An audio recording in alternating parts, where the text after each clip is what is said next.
I, 28M, need to get this off my chest. My story starts when I was 8 years old. My mom passed away from a brain aneurysm, leaving just me and my dad Martin, 56M. Those first few years were tough. Dad worked as a construction supervisor and had to juggle his job with raising me alone. When I was 12, he met Janet, 49F, at a friend's barbecue. She had a daughter, Candace, 26F, who was 10 at the time. Dad and Janet dated for a year before getting married. At first, everything seemed perfect. Janet was really sweet to me, always making sure I felt included. She'd cook my favorite meals, help me with homework, and treat me just like she treated Candace. She even insisted I call her mom, though I wasn't comfortable with that and stuck with Janet. Candace and I got along well too. She started calling me big brother within months, and I actually enjoyed having a little sister. Growing up, our family seemed close on the surface. Dad worked hard to provide for all of us, often taking extra shifts to make sure we had everything we needed. Janet never worked, saying she needed to stay home to take care of the house and us kids, even after we were teenagers. Looking back, I realized she just enjoyed living off Dad's income. After college, I got a job at an IT company and stayed living at home. I wanted to save money, but I also worried about Dad. His job was physically demanding, and I could see it taking a toll on him. I started contributing to household expenses even though Dad insisted I didn't need to. I paid for groceries, utilities, and even helped with the mortgage sometimes. Candace also lived at home, but her approach was different. She worked part-time at a high-end nail salon, but every penny she earned went to designer clothes, weekend parties, and her expensive beauty treatments. Janet always defended her, saying Candace was young and should enjoy life. Meanwhile, I was paying bills while Candace spent $500 on a purse. The real change came last year when Dad started coughing badly and losing weight.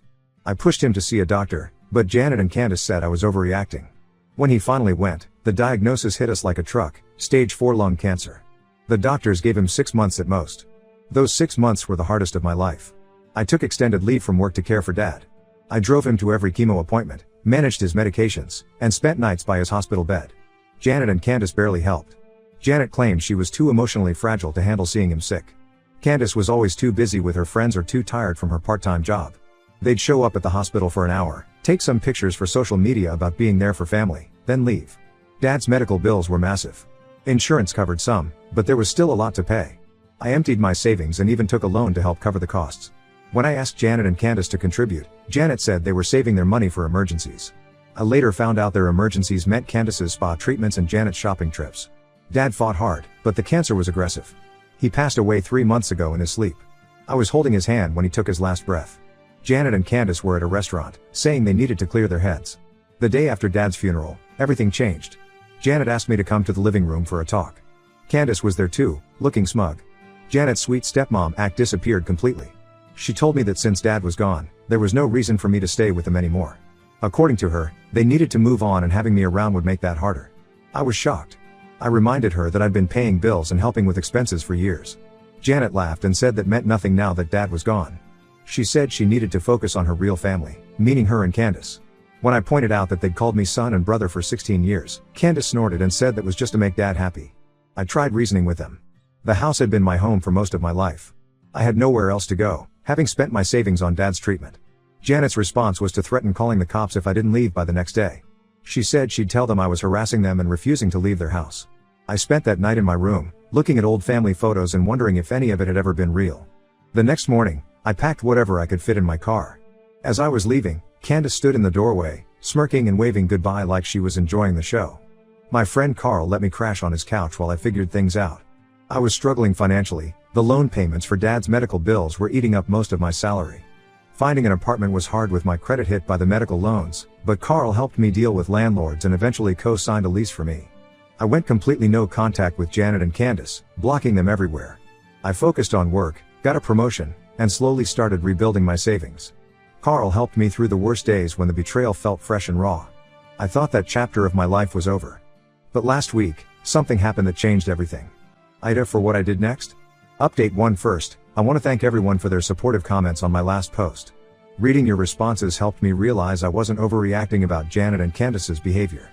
A lot has happened in the past 2 weeks, and I need to share it. I was at work last Tuesday, focused on a major software project, when my team lead told me someone was asking for me at reception. I figured it was a delivery or something work-related. Instead, I found Candace standing there, looking nothing like her usual self. Gone were the designer clothes and perfectly styled hair. She was wearing plain jeans and an old sweater, Her hair pulled back in a messy ponytail. Her expensive manicure was chipped, and she wasn't wearing her usual full face of makeup. For a moment, I almost didn't recognize her. When she saw me, she burst into tears. Not her usual dramatic crying that she used to do to get Dad to buy her things, but real, messy sobbing. Several of my coworkers were staring, so I took her to the break room to avoid making a scene. She kept apologizing and saying she and Janet needed to talk to me urgently. At first, I refused. I had no interest in getting pulled back into their drama. But Candace kept begging, saying they'd made a terrible mistake and needed to make things right. She looked so desperate that my curiosity got the better of me. I agreed to meet them at a coffee shop after work, mainly because I wanted to know what could make Candace, who'd smirked while watching me pack my things, act this way. When I arrived at the coffee shop, Janet and Candace were already there. Janet looked as different as Candace did. She'd lost weight, had dark circles under her eyes, and was wearing clothes I recognized from years ago instead of her usual expensive outfits. They'd gotten a table in the corner, away from other customers.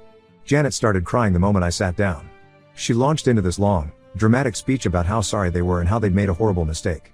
She said they missed me and wanted me to come back home. Candace kept nodding along, adding comments about how empty the house felt without me and how much they regretted their actions. I sat there silently, watching this performance. It was the same technique they'd used on Dad whenever they wanted something: tears, guilt, and emotional manipulation. I'd seen this show too many times to fall for it. When Janet finally ran out of tears, I asked them what they really wanted. They exchanged nervous looks before Janet admitted the truth. They were drowning in debt. Apparently, Janet had been taking out loans for years without telling Dad. She'd used multiple credit cards and even taken cash advances, all while Dad was working overtime to provide for us. The money went to maintaining their lifestyle: Candace's shopping sprees, Janet's luxury spa memberships, expensive restaurants, and designer everything. When Dad was sick, they hadn't helped with medical bills because they were already struggling to make minimum payments on their credit cards. After his death, things got worse. Without my contribution to household expenses and with their spending habits unchanged, they'd fallen behind on payments. Now creditors were calling constantly, threatening legal action. Janet asked if I could move back and help pay their debts since I had a good job and had gotten a promotion. She had the nerve to say it was the least I could do for family. That's when I laughed. The same people who'd thrown me out saying I wasn't family now wanted me to bail them out. Candace tried to convince me, saying they'd learned their lesson and things would be different this time. Then she accidentally let something slip. They were planning to sell the house to pay off their debts. They thought that by selling Dad's house, which they assumed was now Janet's, they could clear their debts and start fresh. I left the coffee shop immediately and called Dad's lawyer, Mr. Thompson. What he told me changed everything. Dad had transferred the house to my name 2 weeks before he died. He'd done it quietly, not telling Janet or Candace. Mr. Thompson said Dad had been concerned about their spending habits and wanted to make sure I'd have security after he was gone. The irony of the situation hit me hard. Janet and Candace had kicked me out of my own house. They'd been living in property that legally belonged to me while plotting to sell it. Dad had seen through their act and protected me one last time. I sat in my car for a long time after that call, looking at the coffee shop where Janet and Candace were probably still sitting, planning how to manipulate me into helping them. But this time, I had more than just hurt feelings. I had the power to do something about their betrayal. I'm planning my next move carefully. They don't know yet that the house is mine. Ida, if I use this information to teach them a lesson about karma? Update 2. Thanks for all your support and suggestions on my last post. You were right, they needed to face consequences for their actions. Here's what happened in the past month. After discovering the house was legally mine, I met with my lawyer to discuss my options. He confirmed that Dad had made sure everything was properly documented. The house transfer was completely legal, and Dad had even included a letter explaining his reasons. He wrote that he'd noticed Janet and Candace's excessive spending and worried they'd try to sell the house after his death instead of letting me live there. My lawyer helped me prepare an official eviction notice. We sent it via certified mail so they couldn't claim they never received it. The notice gave them 30 days to vacate the property, as required by law. 3 days after they received the notice, Janet started leaving desperate voicemails. She was crying, saying there must be some mistake. When I didn't respond, she and Candace showed up at my apartment. Candace started yelling in the hallway about how I was trying to make them homeless. My neighbors called the building security, and they were escorted out. They tried fighting the eviction in court. Janet claimed she had rights to the house as Dad's widow, but my lawyer presented their prenuptial agreement. Dad had made sure to protect his assets, including the house, before marrying Janet. The judge ruled in my favor, maintaining the 30-day eviction period. Janet and Candace's true colors really showed during the court hearing. Janet tried painting me as an ungrateful stepson who was betraying his father's memory. But when the judge asked about them kicking me out after Dad's death, they couldn't explain their actions. Candace actually said they were emotionally distraught and weren't thinking clearly. The judge didn't buy it. After losing in court, they started reaching out to family friends for help. They spread stories about how I was cruelly throwing them out of their home. But these friends had seen how they treated me during Dad's illness, how they barely helped with his care or medical bills. No one was willing to take their side. Candace's boyfriend, who she'd been living with part-time, dumped her when he learned about their debt situation. Apparently, she'd been using his credit card for shopping without his knowledge. Janet's sister, who we used to visit during holidays, refused to take them in.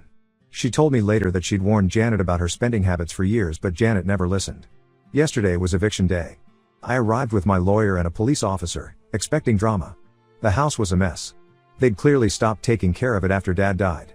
The garden Dad loved was overgrown, there were water stains on the ceiling from a leak they'd ignored, and the garage was filled with shopping bags and boxes of new clothes, many with tags still attached. While they packed, I found stacks of unopened letters in Dad's office. There were medical bills they'd ignored, collection notices from credit card companies, and even a notice about a lien on Janet's car. They'd been living in denial, hoping I'd come back and fix their problems like I always had before. Janet made one last attempt to stay, offering to pay rent. But given their financial situation and past behavior, I refused. They finally left with just their personal belongings, Janet crying and Candace glaring at me like I was the villain in their story. After they left, Carl helped me walk through the house. We found more evidence of their careless lifestyle, expensive perfumes in the bathroom, designer shoes stuffed in closets, high-end makeup scattered everywhere. Meanwhile, Dad's things, his favorite chair, his books, his tools, had been shoved into the garage like trash. I'm now living in Dad's house again. The place needs a lot of work, but it feels right being here. Janet and Candace are staying at a motel while supposedly looking for an apartment, though their credit and debt situation will make that difficult. They're still trying to contact me through mutual friends, switching between begging for another chance and accusing me of ruining their lives. But I'm done feeling guilty about their problems. They made their choices, and now they're facing the consequences. Dad protected me one last time by making sure I'd have the house, and I won't let his final act of love go to waste. Update 3: Many people have been messaging me asking for another update, so here's what's happened in the last 6 months. After Janet and Candace left, I took a week off work to start fixing up the house. The damage from their neglect was worse than I initially thought. The roof leaked in 3 places, the kitchen sink had a major plumbing issue they'd ignored, and the hardwood floors Dad had installed himself were warped from water damage. Carl helped me interview contractors and get estimates. The repairs cost a significant chunk of my savings, but it was worth it. Dad had always taken such pride in this house, spending weekends maintaining it and working on small improvement projects. I couldn't let it fall apart after he worked so hard to keep it nice. The garden was my biggest project. Dad loved his garden, it was his escape after long days at construction sites. Janet and Candace had let it die, not even bothering to water the plants he'd carefully tended for years. I spent weekends clearing overgrown weeds, replanting his favorite flowers, and fixing the small pond he'd built.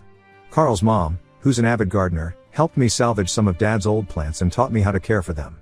Janet and Candace eventually moved to another state to live with Janet's elderly mother. Before they left, they tried one last manipulation attempt. Janet sent a mutual friend to tell me that she was sick and needed money for treatment. I asked for proof of her medical condition, and suddenly the story changed, she was miraculously better. They still try reaching out occasionally. They create new social media accounts to message me or get someone else to call on their behalf. Last month, Candace even sent a lengthy email claiming she'd found God and wanted to make amends. The email ended with a request to borrow money for a fresh start. Last week, while cleaning the attic, I found a box of Dad's old photos and documents. Inside was a letter addressed to me, dated a week before he died. He wrote that he'd noticed Janet and Candace's true nature years ago but stayed with Janet because he thought having a mother figure in my life was important. He apologized for not seeing sooner how they took advantage of my kindness. Dad also explained why he put the house in my name. He wrote that he'd overheard Janet and Candace discussing plans to sell the house after his death. They'd already been talking to realtors while he was sick. That's when he quietly transferred the property to me, ensuring I'd always have a home. The house feels like home again now. I kept Dad's furniture and photos but repainted the walls in colors he'd always wanted to try.